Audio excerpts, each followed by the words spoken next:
There's no feeling more intense than starting over. If you deleted your homework the day before it was due, as I have, or if you left your wallet at home and you have to go back after spending an hour in the commute. If you won some money at the casino and then put all your winnings on red but it came up black. If you got your best shirt dry cleaned before a wedding and then immediately dropped food on it. If you won an argument with a friend and then later discovered that they just returned to their original view.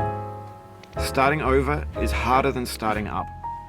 If you're not ready for that, like if you've already had a bad day, then what you're about to go through might be too much. Feel free to go away and come back. I'll be here. Alright, thanks for coming with me on this trip. I'll understand if you have to take a break at any point. Just find a safe place to stop and quit the game. And don't worry, I'll save your progress, always, even your mistakes. This game is a homage to a free game that came out in 2002, titled Sexy Hiking. The author of that game was Jazuo, a mysterious Czech designer who was known at the time as the father of B games.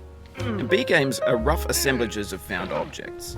Designers slap them together very quickly and freely, and they're often too rough and unfriendly to gain much of a following.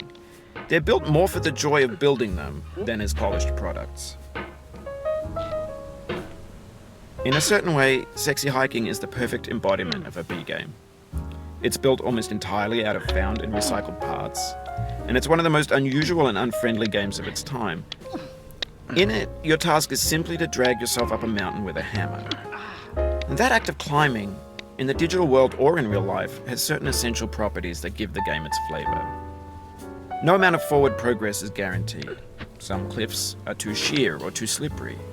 And the player is constantly, unremittingly in danger of falling and losing everything.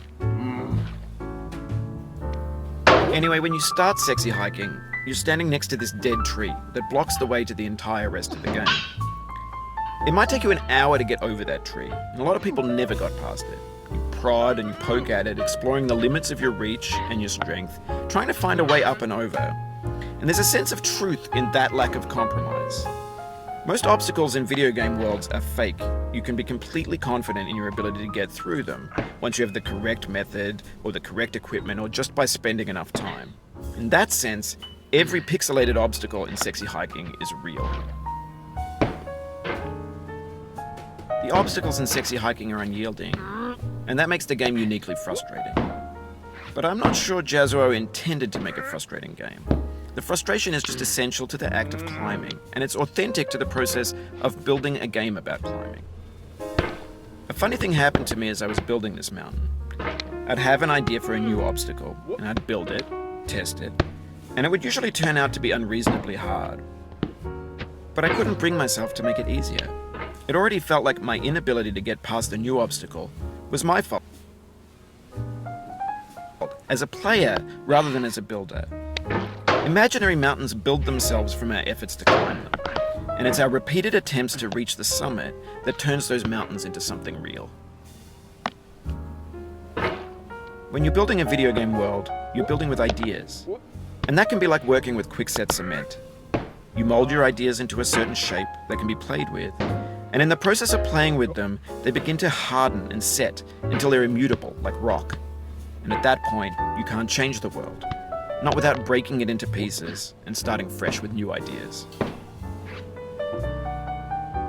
For years now, people have been predicting that games would soon be made out of prefabricated objects, bought in a store and assembled into a world. And for the most part, that hasn't happened, because the objects in the stores are trash. I don't mean they look bad or that they're badly made, although a lot of them are. I mean they're trash in the way that food becomes trash as soon as you put it in the sink. Things are made to be consumed and used in a certain context, and once the moment is gone, they transform into garbage. In the context of technology, those moments pass by in seconds. Over time, we've poured more and more refuse into this vast digital landfill that we call the internet. It now vastly outnumbers and outweighs the things that are fresh and untainted and unused. When everything around us is cultural trash, trash becomes the new medium, the lingua franca of the digital age.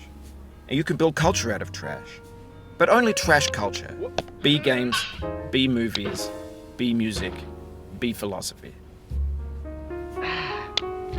Maybe this is what digital culture is. A monstrous mountain of trash, the ash heap of creativity's fountain. A landfill with everything we ever thought of in it. Grand, infinite, and unsorted. There's 3D models of breakfast, Gen X's fanfic novels, scan magazines, green screen Shia LaBeouf, banned snuff scenes on LiveLeak. Facebook's got lifelike bots with unbranded adverts and candid shots of Kanye and Taylor Swift mashups, car crash epic failed GIFs, Russian dashcam vids, discussions of McRibs, discarded, forgotten, unrecycled, muddled, rotten, untitled.